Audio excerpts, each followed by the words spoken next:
माननीय मुख्य अतिथिगण, IHBT के निदेशक, संस्थान के विशिष्ट वैज्ञानिकगण, शोधकर्ता, प्रशासनिक अधिकारियों और यहाँ उपस्थित सभी प्रबुद्धजनों, आप सभी को मेरा सादर अभिनंदन। आज धौलाधार की इन खूबसूरत वादियों में स्थित इस प्रतिष्ठित संस्थान में उपस्थित होना मेरे लिए गर्व का विषय है। मुझे आमंत्रित करने के लिए आपका धन्यवाद। नमस्कार, मेरा नाम नितिका है। मैं एक समाज सेविका हूँ। सबसे पहले मैं दुनिया की हर उस महिला को अंतर्राष्ट्रीय महिला दिवस की ढेर सारी शुभकामनाएं देती हूँ जो अपने साहस और प्रेम से इस संसार को सुंदर बना रही है। साल 2026 में महिला दिवस की वैश्विक theme rights, justice, action for all womens and girls है। यह हमें याद दिलाता है कि केवल बातें करने का समय बीत चुका है, अब न्याय और ठोस कदमों का समय है। भले ही 8 मार्च बीत गया है, लेकिन हमें ये सुनिश्चित करना है कि महिलाओं को उनके कानूनी अधिकार और सम्मान साल के हर दिन मिले। आज इस मंच पर एक अध्यक्ष के रूप में नहीं बल्कि एक समाज सेविका के रूप में खड़ी होकर मुझे गर्व की अनुभूति हो रही है। जब मैंने इस सफर की शुरुआत की थी तब मेरे मन में केवल एक ही विचार था कि समाज के उस अंतिम व्यक्ति तक मदद पहुंचाई जाए जिसकी आवाज अक्सर शोर में दब जाती है। तो मेरी लाइफ का मोटो रहा है, the dreams doesn't and with the dream of the dreamers. इसलिए मैंने बहुत सारे सपने देखे और उन सपनों में से मैंने एक सपना देखा लोगों की मदद करने का, तथा 2018 में मेरे सपने को पंख मिले तथा आसरा फाउंडेशन NGO की नींव रखी गई।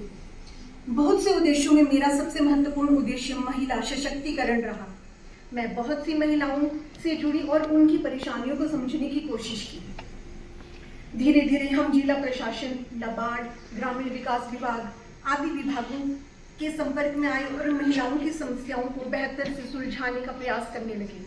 पशुओं की समस्या, बेटी बचाओ बेटी पढ़ाओ अभियान, स्वच्छ भारत अभियान, नगर पालिका में बढ़ती कचरे की समस्या आदि अनेक विषयों पर सर्वेक्षण व जागरूकता अभियान किए। हमने अचार, बड़ियां तथा लोकल प्रोडक्ट्स को महिलाओं के साथ बनाना शुरू किया। जो महिलाएं घर पर बैठकर काम करती थी उनके प्रोडक्ट्स लेकर गवर्नमेंट डिपार्टमेंट्स की लगने वाले एग्जीबिशंस में सेल किया तथा महिलाओं को रोजगार मुहैया करवा दिया। फिर कोविड का समय आ गया, जिस वक्त कोई प्रशासन की मदद करने के लिए सामने नहीं आया। उस समय हमारे कार्यकर्ताओं ने पहल की, दिन रात अपनी सेवाएं दी। जो महिलाएं काम कर रही थी वो फिर से बेरोजगार हो गई। उनके द्वारा मास्क बनवाए तथा जिला प्रशासन को हमने सेल किया। उस आमदनी से महिलाओं के घर चले। फील्ड पर काम करते करते मैं खुद कोविड की चपेट में आई, परंतु डॉक्टरों द्वारा मेरी जान बचा ही ली गई। धीरे धीरे लोग हमारे पास अपनी समस्याओं को लेकर आने लगे तथा हमारे कार्य क्षेत्र का दायरा बढ़ने लगा। इसके साथ साथ मुफ्त काउंसलिंग भी हमारी संस्था जनसाधारण को देती रही। पुलिस प्रशासन के साथ मिलकर हम घरेलू हिंसा, पोस्को आदि केसेस में भी काउंसलिंग देने लगे।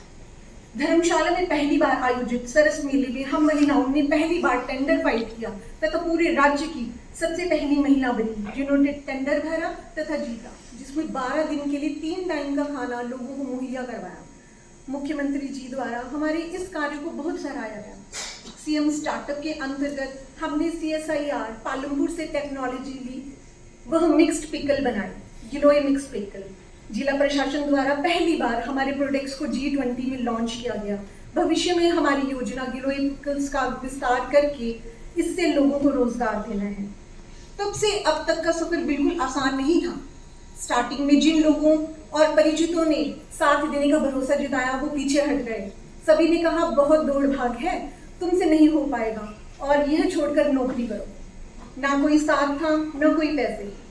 2 ही रास्ते थे, एक तो मैं दूसरों की बात मानकर अपने सपने को छोड़ दूं या अकेला चलकर अपने सपने को पूरा करूं। डरते हुए मैंने एक फैसला लिया कि मुझे अपने सपने की ओर चलना है। मैं अकेली ही फील्ड पर निकली। धीरे धीरे मेरे साथ 1, फिर 2, फिर 3 और आज समय है कि मेरे साथ हजारों लोग जुड़े हुए हैं। आज मैं अकेली नहीं हूँ। आज मेरे सपोर्ट में बहुत लोग हैं। लगभग 9 साल हो गए हैं मैं लोगों को अपनी सेवा दे रही हूँ और उम्मीद है कि आखिरी सांस तक सेवा करूंगी, चाहे रास्ते में कितनी भी रुकावटें ना आए। हमारे समाज में एक कहावत बहुत मशहूर है, सहनशीलता औरत का गहना है। लेकिन आज मैं आपसे कहना चाहती हूँ, जब सहनशीलता अत्याचार को सहने लगे तो वो गहना नहीं बल्कि आपकी बेड़ियां बन जाती है। आपकी चुप्पी अपराधी के लिए सबसे बड़ा हथियार है।